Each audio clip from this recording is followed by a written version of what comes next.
కేసీఆర్ గారు స్వయంగా చెప్పి ఉంటారు. రామరెడ్డి అన్న ఇంటి పేరు అందరు మర్చిపోయినారు. బైరెడ్డి రామరెడ్డి ఇంటి పేరు ఎక్కడో పోయింది, ఇప్పుడు బోర్వెల్ రామరెడ్డి అయింది. బోర్ల రామరెడ్డి.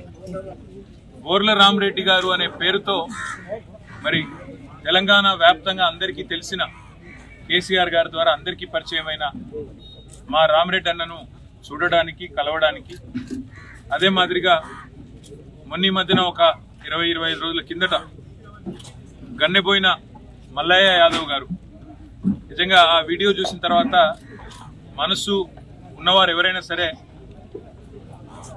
మనసు నిజంగా కూడా బాధపడే విధంగా, కలత చెందే విధంగా తన గుండె లోతుల్లోంచి మాట్లాడిన మాటలు, గన్నెపోయిన మల్లయ్య గారు మాట్లాడిన మాటలు రెండు చూసిన తర్వాత మూషంపల్లికి రావాలి, ఈ రామరెడ్డి అన్నని ఇదివరకు కలిసిన కానీ ఆ మల్లన్నను కూడా కలవాలి, ఈ రామరెడ్డి అన్నను కూడా కలవాలని చెప్పి ఇవాళ ఇక్కడికి రావడం జరిగింది.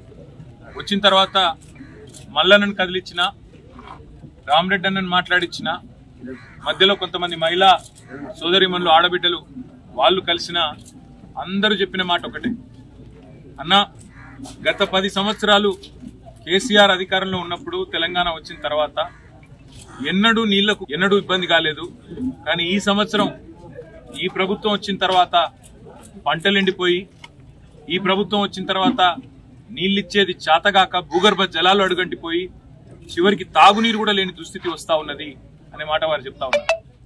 కాకపోతే ఇక్కడ కీలకమైన విషయం ఏమంటే, ఇదేదో కాలం తెచ్చిన కరువు కాదు, ఇది అచ్చంగా ఈ అసమర్థ కాంగ్రెస్ ప్రభుత్వం తెచ్చిన కరువు అనే మాట నేను కాదు, ఇవాళ రాష్ట్రంలోని ప్రజలందరూ కూడా అంటా ఉన్నమాట.